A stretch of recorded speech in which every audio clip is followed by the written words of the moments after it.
처음으로 선보이는 컨텐츠인데요. 자, 오늘의 구약 찬양은 왜 준비했냐면 우리 자주 듣는, 많이 듣는, 또 시중에서 나와 있고 또 우리가 자주 접할 수 있는 여러 찬양들 중에서 구약을 배경으로 하거나 구약의 본문을 사용했거나 그런 방법으로 이제 찬양이 만들어진 찬양들이 적지 않습니다. 물론 그 가사 하나하나를 생각해보는 것도 이제 의미가 있겠지만 그 가사를 생각해보기 위해선 그 구약의 본문을 사용했다면 그 본문이 단어가 아니면 문장이 어떤 의미였었나, 만약 어떤 역사적 배경을 좀 중심으로 담고 있다면 그때 당시 역사에서 무엇을 말하고 싶어 했었나, 그런 배경적인 정보를 좀 더 안다면 우리가 그 찬양을 부르고 그 찬양의 가사를 고백할 때 좀 더 은혜가 있고 좀 더 우리가 좀 진실한 고백을 할 수 있지 않을까, 이런 생각을 하다 보니까 우리가 많이 부르는 찬양 중에서 구약을 본문으로 한 찬양들을 가지고 제가 설명해 드릴 수 있는 부분들을 설명해 드리면 함께 찬양하고 또 부르고 묵상하는데 굉장히 좋지 않을까 생각을 해봤거든요. 그래서 오늘 첫 콘텐츠로 오늘의 구약 찬양 그리운 예루살렘이라는 찬양을 한번 살펴보려고 오늘 컨텐츠를 준비했습니다. 자, 그리운 예루살렘은요, 이 합심이라고 하는 이 앨범 전체의 제목이죠. 이 제목 안에 들어와 있는 이제 타이틀곡입니다. 자, 합심이라는 이 앨범, 이 내용을 한번 살펴보니까 이런 내용이 좀 있더라고요. 자, 이스라엘 성벽이 무너졌듯 우리의 삶의 울타리가 무너져 버렸습니다. 자, 여기 딱 언급을 보니까 이미 예루살렘 멸망 후 적어도 그때를 배경으로 이 찬양곡이 좀 만들어진 것 같고요.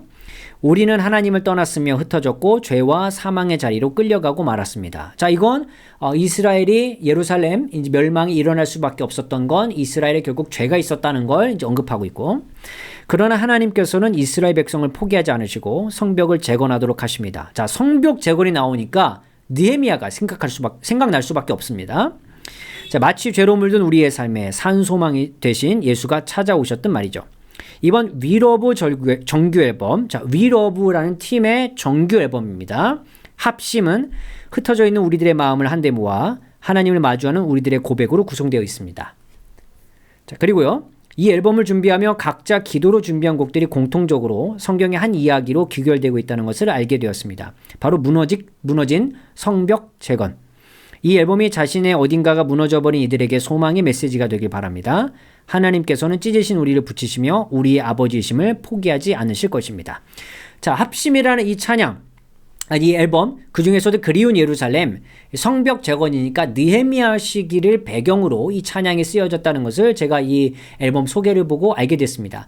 자, 그래서 느헤미야의 배경을 좀 소개해드리고 이 위러브가 그리운 예루살렘이라는 이 찬양곡에 사용한 가사들의 구약적인 맥락 아니면 해석 등을 설명해드리면 너무 좋겠다, 이런 마음을 좀 갖게 됐습니다.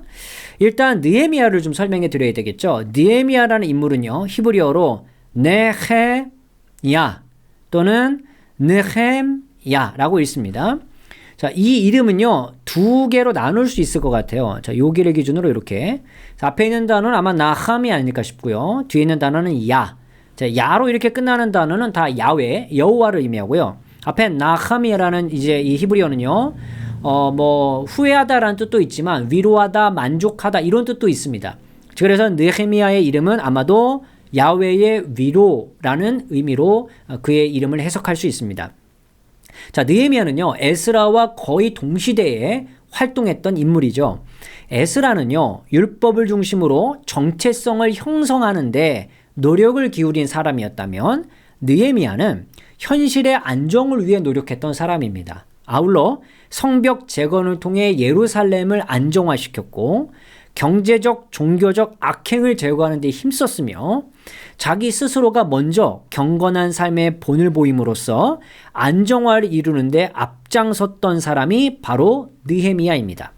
그런 느헤미야의 배경을 보고 우리가 이 찬양을 부른다면 아마 더 의미가 있지 않을까 생각합니다. 그래서 그가 정체성의 형성, 에스라의 그의 사역과는 조금 다른 방향에서 현실의 안정화, 그 다음에 예루살렘의 안정화, 악행 제거, 그 다음에 자신이 먼저 경건의 삶을 보였다라고 하는 그의 인물을 생각하며 이 찬양을 하시면 굉장히 좋을 것 같은데요.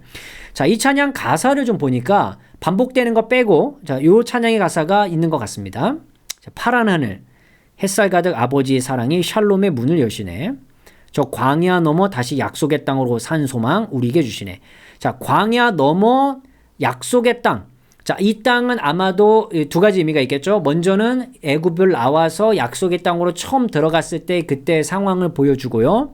아울러 다시라는 말을 썼으니까 이제 포로로 끌려갔다가 예루살렘으로 돌아오는, 이스라엘로 돌아오는 그 현재 어떤 공동체의 마음을 담은 고백인 것 같습니다. 사랑을 모아 온 마음 가득 모아서 천국의 주 이름 누리며 살겠네. 자, 이거는 제 생각에는요, 이제 하나님의 임재가 있는 그 바로 약속의 땅으로 돌아와 여기에서 누리며 살겠다는 의미가 좀 더 가득하지 않나 싶어요. 이게 보이지 않는 어떤 세계에 대한 갈망보단 바로 이제 약속의 땅으로 다시 들어가서 누리게 될, 마치 하나님 나라와 같은 곳, 그것을 소망하는 가사가 이제 두 번째 있는 것 같고요. 자, 세 번째 단에 중요한 이제 단어들이 좀 있는 것 같아요. 하나는 시온성, 이제 시온이라는 말이 중요하고요. 자, 그 다음에 구름이라는 말도 굉장히 중요하죠.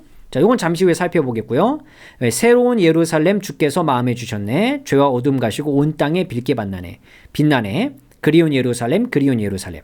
자, 그래서 지금 이 전체적인 가사 내용에서는요, 역사적 배경으로는 그들이 약속의 땅으로 다시 돌아가게 되는 소망과 희망을 품은 그런 배경을 하고, 동시에 성벽이 무너진 것처럼 우리의 마음과 어떤 상황이 무너진 이유는 죄 때문에, 그런 상황에서 하나님이 다시 우리를 불러주셔서 죄로부터 용서함을 주시고 하나님의 품으로, 하나님의 사랑으로 다시 돌아오게 만드시는 그 어떤 현재 그리스도인의 영적인 상태, 상황, 회복 등을 아마 동시에 이 찬양 가사를 통해서 그리고 있는 것 같습니다. 자, 그럼 이 가사를 좀 더 이해하기 위해서 이 시온과 구름을 좀 우리가 이해할 필요가 있겠습니다. 자, 시온의 문자적 의미는요, 자, 예루살렘과 유다, 이 남쪽에 있는 거기에 몇 지역, 원래는 특정한 곳이었을 텐데 어떤 지역을 가리키는 고대 이름이었습니다. 이게 지형적인 이름으로 이제 쓰였던 것이 시온이에요. 하지만 의미가 좀 더 발전되면서 하나님의 백성을 가리키는 은유의 표현으로 시온을 쓰기도 합니다. 나아가서 예루살렘 도시를 의미하기도 하고 예루살렘 성전을 의미하기도 하고, 그러다 보니까 이제 시온이라는 의미가 시온 아니면 시온산, 시온성 등등 다양한 이제 표현으로 사용됩니다. 그래서 복합적인 의미가 이 시온에 있는 거예요. 땅과 그 다음에 성전과 백성과 의미가 다 이제 포함되어 있다고 보시면 좋을 것 같고요. 이 시온에는요, 이런 문자적 의미도 있겠지만 신학적 의미가 있어요. 어떤 의미가 있냐면 하나님 여호와 야훼의 왕권, 능력, 공의, 신실함 등을 상징합니다. 왜냐하면 하나님께서 그곳을 그들에게 주셨기 때문에, 그래서 하나님께서 그곳에 땅을 주심으로 예배할 수 있도록 그들을 부르신 그 하나님의 역사가 있었기 때문에 그 하나님의 어떤 능력, 전능하심, 이런 걸 보여주는 게 이제 시온의 신학적 의미일 수 있어요. 두 번째는요, 이 시온 하면, 예루살렘 하면, 이 성전 하면 다윗과의 밀접한 연관이 있거든요. 그래서 다윗으로부터 주어진 견고한 왕권의 상징이 되기도 합니다. 이건 단순히 다윗을 영원 무궁토록 내가 왕위 앉히겠다 이런 의미도 있겠지만, 하나님께서 그런 의미를 통해서 너희들을 지키고 떠나지 않겠다라고 하는 건 약속의 의미가 포함되어 있다고 볼 수 있습니다. 그렇기 때문에 세 번째 의미, 하나님의 보호로 가능한 평화의 상징이 또 이 시온이 되기도 해요. 왜냐면 시온은 아까 예루살렘과 관련이 있다는 말씀드렸죠. 샬렘 이렇게 붙였을 때 뒤에 있는 단어인 샬렘이 또 샬롬과 관련이 있을 수 있거든요. 평화. 예, 그렇기 때문에 하나님의 보호가 있어야 이제 이게 가능한 거죠. 그래서 시온은요, 하나님의 능력을 보여주기도 하고 하나님의 약속을 보여주기도 하고 하나님의 보호를 보여주기도 하는 신학적 의미가 담긴 것이 바로 이 시온이라는 단어에 있다라고 정리할 수 있겠습니다. 아울러 구름이라는 단어도 아까 우리 찬양 가사에 등장했었죠. 구름은요, 광야에서 이동할 때 이스라엘이 경험을 했고요. 시내산에서 그리고 성막에서 그들이 보기도 했고 경험도 했고요. 또 솔로몬이 성전을 건축한 다음에 또 경험하기도 했어요. 결국 이 모든 곳에서 구름은 어떤 의미가 있냐면 하나님의 임재를 상징합니다. 그러면 하나님께서 구름을 덮으셨다 이런 이제 표현들은 물론 애가에서는 의미가 좀 다르겠지만 일반적으로 하나님의 임재가 그곳에 있다라는 의미를 우리가 생각해 볼 수 있습니다. 자, 이런 아마 의미들을 가지고 이 그리운 예루살렘이라는 찬양의 단어들, 가사들을 생각한다면 훨씬 더 풍성한 은혜를 나눌 수 있으리라 생각하고요. 아울러 제가 마지막으로 정리해드리고 싶은 건 느헤미야의 신학이에요. 자, 성벽 재건에는요, 대제사장뿐만 아니라 평민, 가족, 개인, 특정 도시나 지역의 남자들, 여자들도 참여했고요. 유명한 지도자들뿐만 아니라 외딴 마을의 평범한 사람들도 함께 참여했습니다. 그럼 결국 이 성벽 재건은요, 모든 어떤 부류의 모든 계층에 있는 사람들이 열정적으로 세웠던 거예요. 이유가 뭘까요? 하나님에 대한 열망이 있기 때문에 그랬습니다. 그런 느헤미야의 마음을 생각해 본다면 성벽 재건, 오늘이 그리운 예루살렘이라는 찬양을 할 때 우리는 하나님에 대한 열망을 가지고 찬양할 수 있을 것 같습니다. 두 번째는요, 율법책의 이야기를 듣고 그들이 잊었던 것을 기억하고 그 삶을 다시 살아가는 것은 그들에게 힘이었습니다. 물론 에스라에 의해서 율법책이 낭독되긴 하지만 그 율법책을 듣고 사람들은 자신들이 무엇을 잊고 있었는지를 깨달았고 그것을 다시 시행하게 됐습니다. 근데 그 시행함에는 무엇이 굉장히 중요했냐면 바로 이웃들과 함께 식사를 나누는 것이었고, 그것이 가능했던 이유는 광야 생활에 하나님께서 그들이 주셨던 은혜를, 하나님께서 그들에게 주셨던 은혜를 그들이 다시 생각했기 때문에 그렇습니다. 하나님이 주신 은혜를 생각하고 그 은혜를 받은 우리들이 이웃들과 함께 식사를 나누는 것, 이것이 이제 이 초막절이라고 하는 것이 굉장히 중요한 의미였는데 그걸 회복했다는 것이죠. 그리고 그렇게 살아가는 것이 그들에게 힘이었습니다. 그래서 예루살렘으로 그냥 간다, 우리가 그 땅에서 산다, 이 정도가 회복이고 그게 중요한 것이 아니라 그로 인해 잊어버렸던 하나님의 말씀을 내가 다시 생각하고 그 말씀을 따라 살아가는 것, 그것이 우리의 삶에 힘이 될 수 있고 그것이 느헤미야의 중요한 신학적 메시지라는 것을 생각하시고 이 찬양을 하시면 훨씬 더 좋지 않을까 생각합니다. 자, 세 번째는요, 성벽 재건이라는 이 멋진 일을 이룬 느헤미야는요, 아무것도 그가 받는 것이 없었습니다. 그는 솔선수범했고요, 나누는 일에 힘썼고요, 최선을 다했습니다. 오히려 너무 최선을 다한 나머지 그는 손해보는 일을 감당해야 했습니다. 그가 한 최선에는요, 하나님의 영광을 자기가 취하려고 하지 않았고 오히려 그는 하나님을 찬양하고 하나님께 영광 올려드리는 일에도 최선을 다했습니다. 그렇습니다. 이 찬양을 통해 단순히 감정적으로 좋아졌고 내 죄가 회복된 것 같다, 이 정도에서 끝날 게 아니라 최선을 다해 하나님의 말씀을 어떻게 살아낼까에 대해서 내가 잊고 있었던 꿈꾸며 동시에 그건 어찌 보면 되게 헌신적인 일일 수 있고요. 그리고 내가 손해보는 일일 수도 있겠습니다. 하지만 하나님의 내게 주신 은혜를 생각하면 그건 느헤미야에게 아무것도 아닌 것처럼 우리도 기꺼이 기쁜 마음으로 그렇게 행할 수 있는 것도 이 찬양을 통해 고백될 수 있다면 좋지 않을까 생각해 봅니다. 마지막 네 번째는요, 율법서를 낭독하고 언약을 갱신하며 나타난 그들의 삶의 회복은 결국 예배의 회복과 관련이 있습니다. 하나님을 열망하는 사람, 하나님과의 관계가 회복된 사람은 누구냐? 예배가 회복된 사람들입니다. 예배를 회복한다는 건 그들의 정체성을 회복하는 겁니다. 그들의 정체성은 무엇이었는가? 하나님을 예배하고 하나님의 말씀을 기억하고 그 말씀을 따라 살아가고, 이것이 돌아온 이스라엘에게도 굉장히 중요한 정체성이었습니다. 그리운 예루살렘이라는 찬양을 하시는 여러분, 이 찬양을 통해 단순히 내 죄 사함의 은혜가 있다 정도에서 그친다면 이 느헤미야 배경의 일부만 깨닫게 되는 것 같습니다.